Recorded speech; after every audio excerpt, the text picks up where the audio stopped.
struggle? When you say you struggle, tell me what you mean by that. Well, I've struggled with getting new clients, with finding new ways to talk to people. I work in a relatively small office, and it doesn't change. I see the same people every day for 9 hours a day, and then I go home. Okay.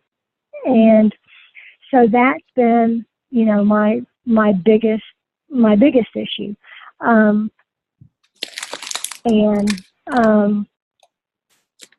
I struggled there for a little while. I think I talked to you about this once before in one of our Zooms, or it may have just been with Lisa. I'm not quite sure, but I struggled with being basically accused of participating in a multi-level marketing company. I don't look at it that way. It's, I look at it,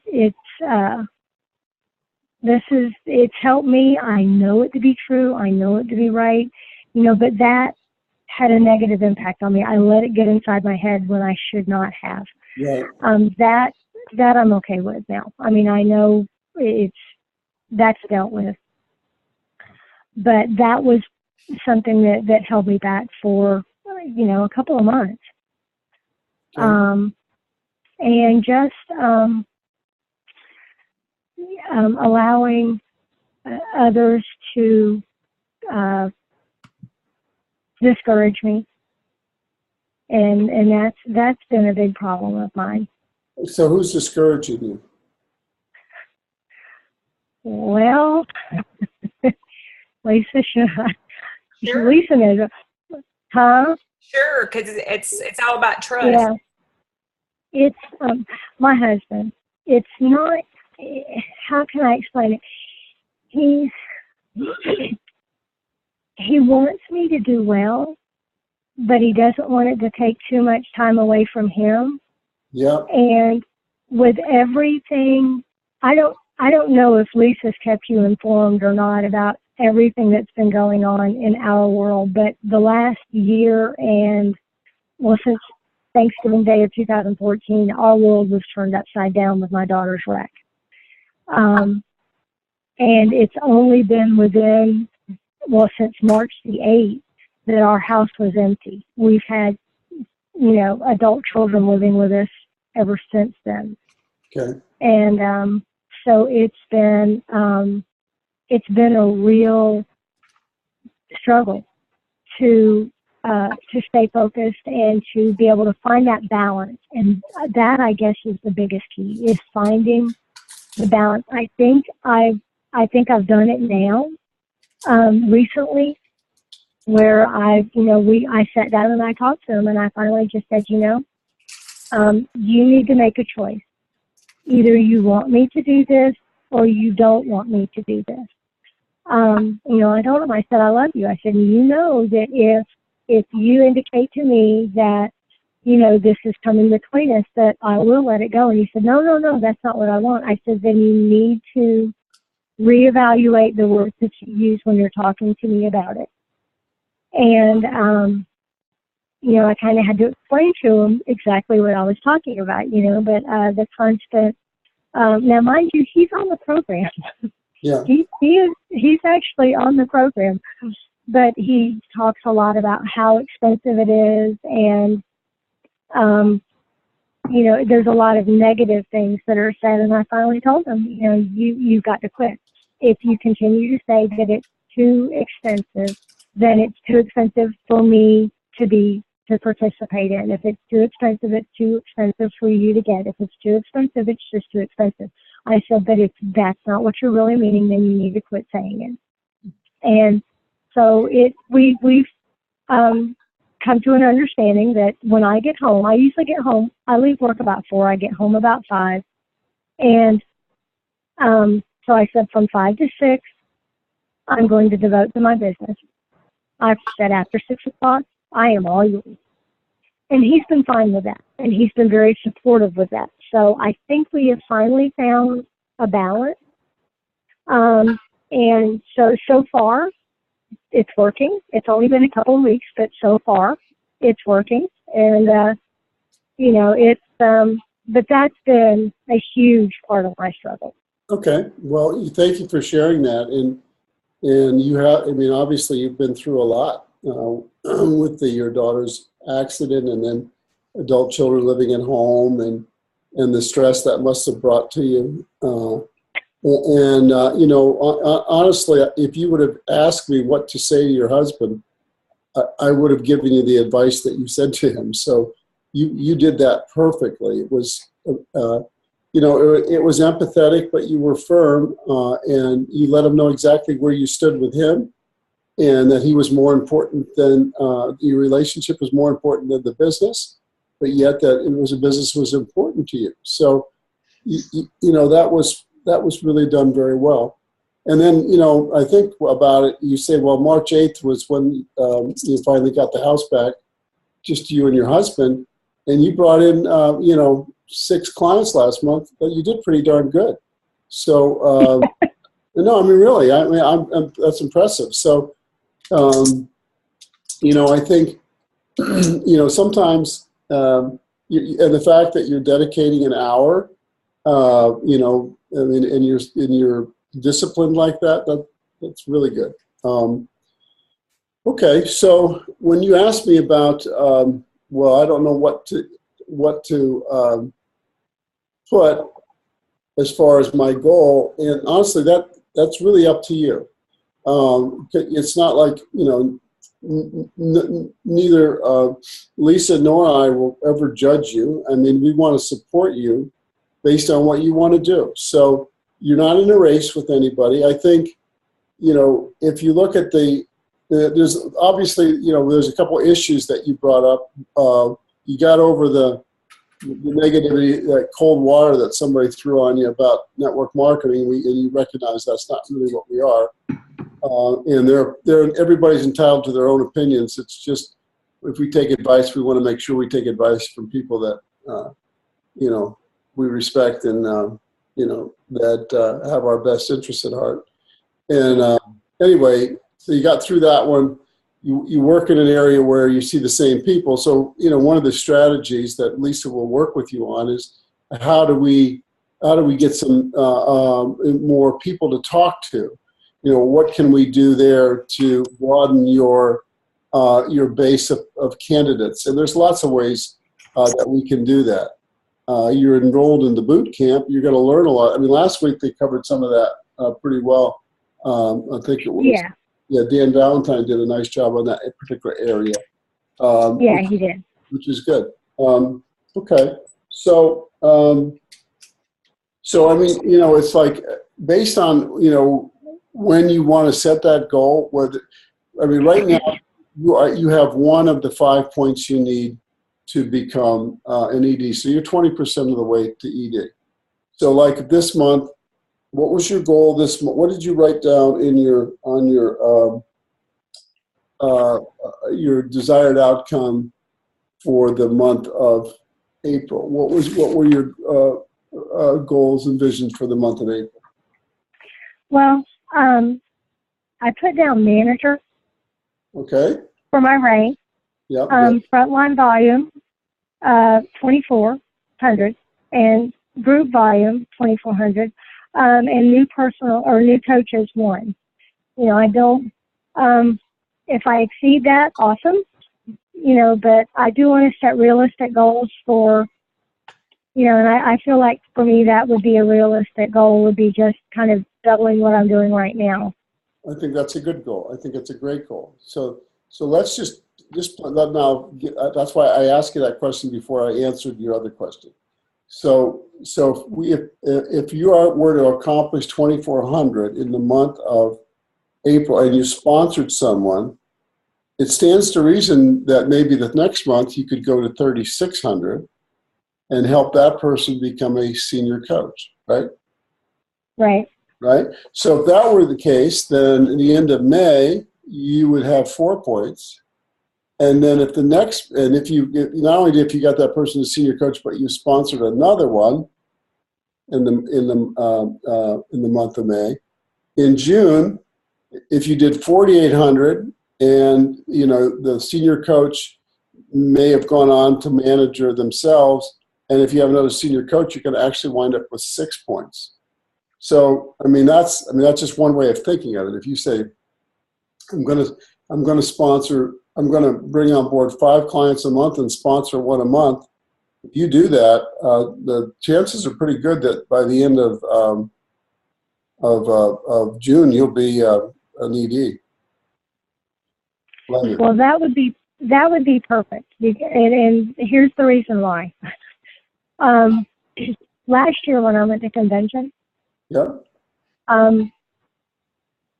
Greg was supportive to a point, but he did when this year we kind of made a deal, and yeah, I shouldn't have made this deal, but I did make this deal, and I will keep to it. But he said if by next year convention he would go with me. I go and he would go with me. So that I really would like to do that before convention, so that he can go with me. Well, that's perfect. Otherwise, it's going to be tough. Okay. Well, that's a great goal. So then, okay, so your goal then, so you, on the top, then you would put 2,400 this month, and kind of on the left side, you would say goal, ED blended path, June 30. Okay, so you know what your goal is out there, right? For the 3-month goal, and then so your rank would be manager, frontline volume 2,400. You 5 to 6 new clients. You sponsor 1 health coach. Now on the left-hand side, since I can't see your map, on the left-hand side, did you watch the video that Brad Miller did on how to fill out a map? Not yet. I was going to do it last night, and when I got home, Greg was sick, and I ended up not doing much of anything as far as. Yeah, no worries. No, but I will. Yeah, it's important. What you do on the left side is you list all of your full order clients that are on B-Slim. Anybody that has over a $300 order, $310 order, you would list there. Now, you don't list the other ones, even though they're there, because what this screams at people is, I got to keep putting new people into my business. And then the other thing it screams at you is, the expectation was set out there last week that for every 5 clients, there's a coach lingering in there somewhere. So that's what you want to fill all your current coaches there. And then below that, you list the top 10 people that you want to talk to. And in terms of who's next on the list that we want to share the trilogy with. On the right side, since you don't have any coaches yet, the coach names are blank up there, and they're going to remain blank. But where you don't want to have blank is the top 10 health coach candidates. Okay. So, and they they don't necessarily have to be people that are on the program. They could be entrepreneurs, we just 2 weeks ago, hold on just a sec, I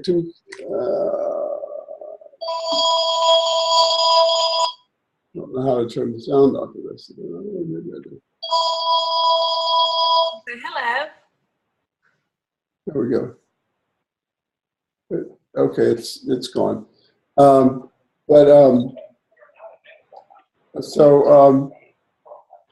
sorry, I'm getting it. This is my home number, and I hardly ever use it. So what it is, what I get on this number is all the political people calling me for money. What was I just saying? That we did that. It was the trilogy presentation. So that's one thing that you have in your arsenal to use to create some interest.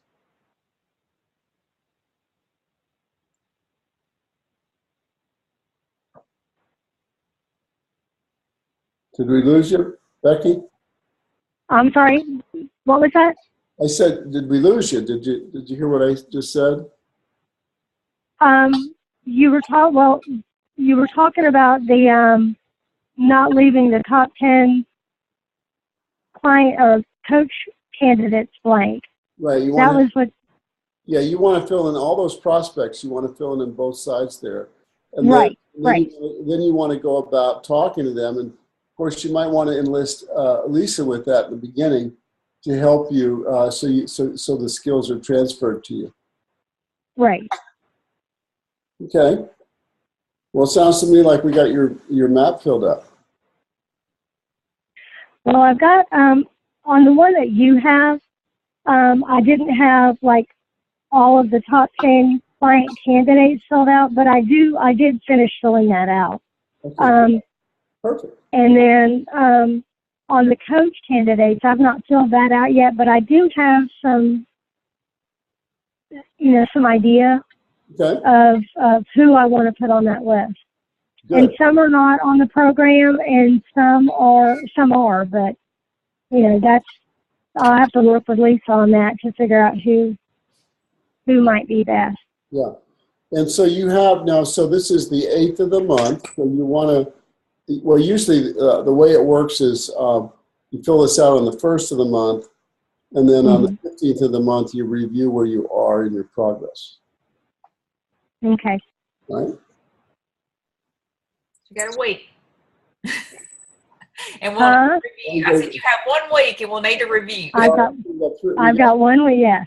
Okay. So then, yeah, you want to, get your game plan. This is your game plan. You just got to start execute on it. Okay. All righty. Well, anything else we need to cover? Well, when you were asking some of the things that I struggle with, one of the other things that I struggle with is I trip over my own tongue. I get I'll just lock up. I know what but when I start talking to somebody, either I vomit all over them or I clam up. It's like I can't find that happy medium. And I guess what I need to find out, and I'll talk to Lisa about this because I've not asked her about it. It's just something that I thought of recently. Is the best place to go to, like, for me, it's easier to learn by doing. And so if I had, like, if there were videos that where they have where they're what am I trying to say, Lisa? Where they're calling, where they're reenacting. Role play. Yeah, role play. There we go.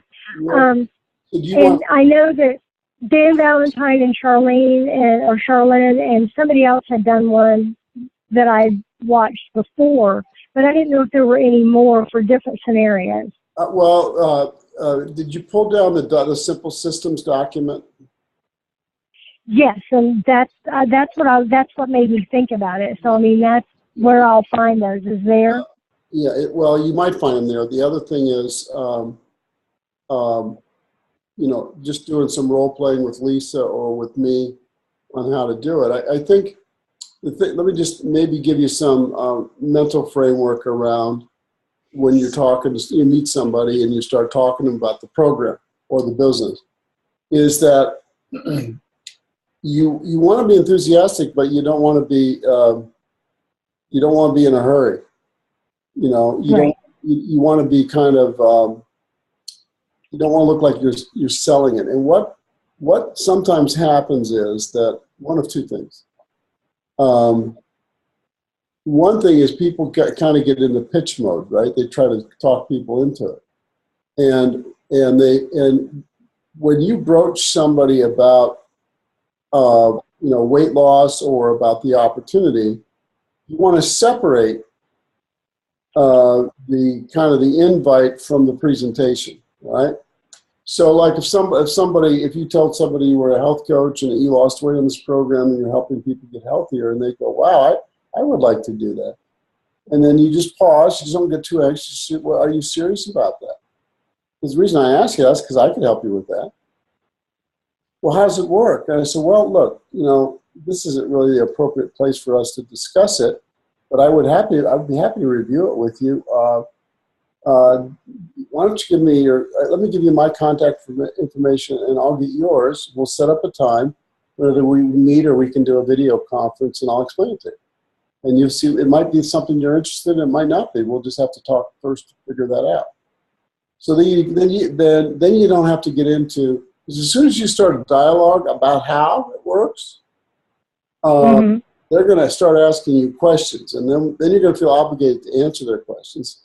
And usually when you answer a question, because they're not seeing a presentation, they're going to ask another question. And then you feel obligated to that question, and before you know it, you're in the reactive mode, and you're not controlling the conversation, and they think they know it all by the time you're done, and you've only given them 10% of what it's all about.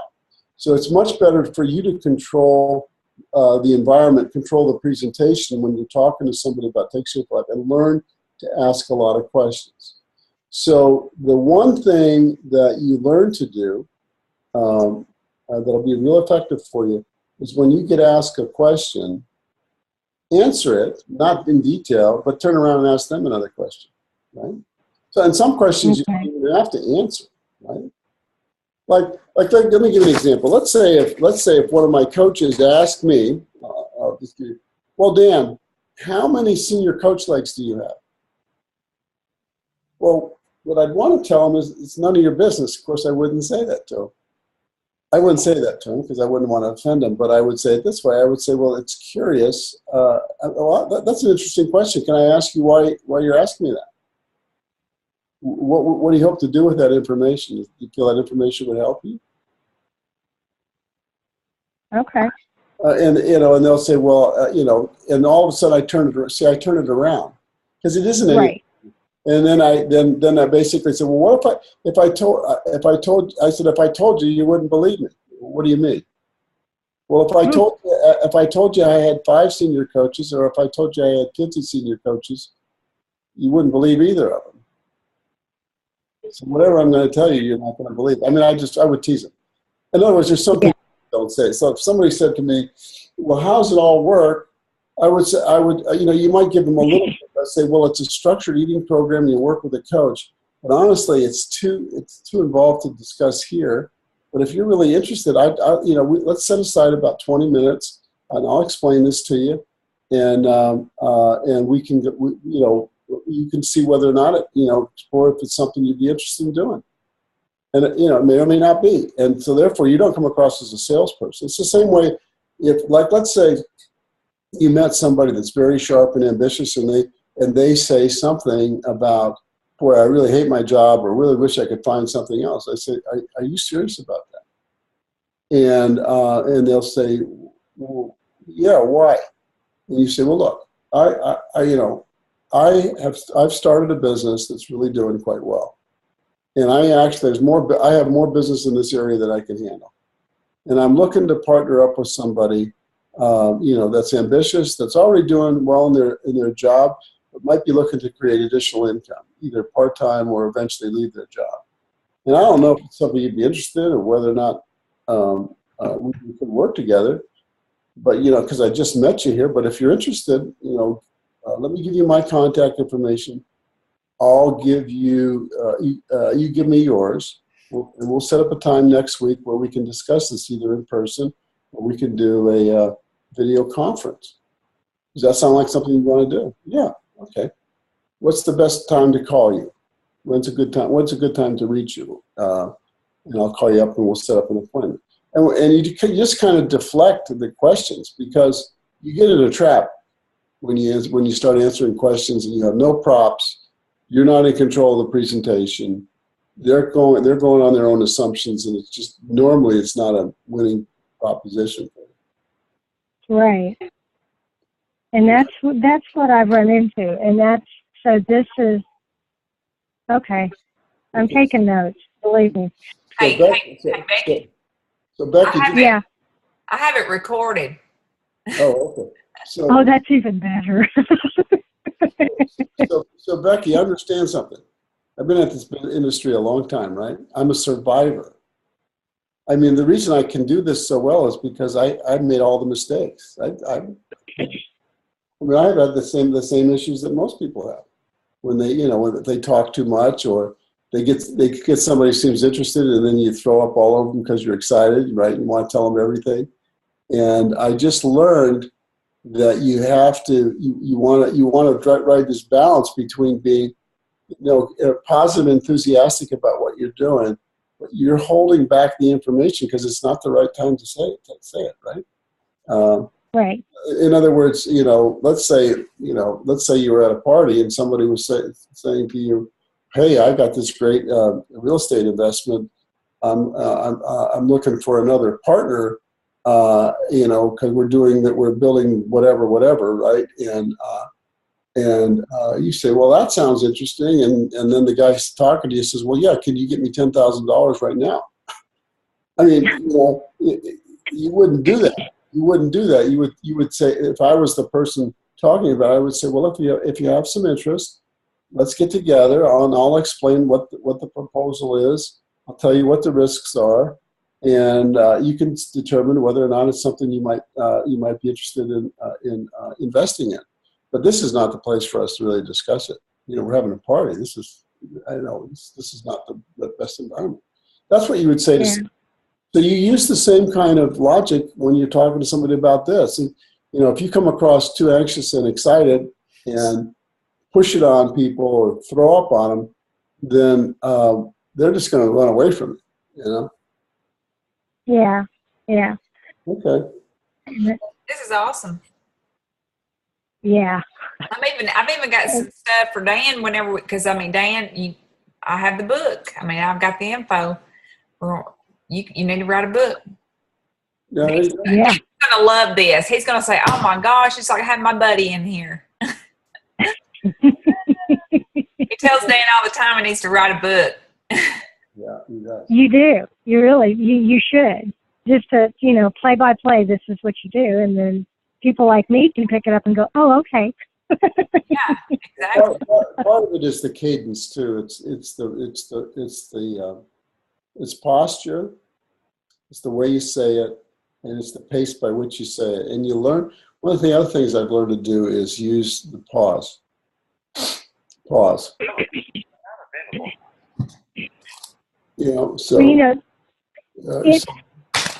When I say use one thing that, I'm sorry, go ahead.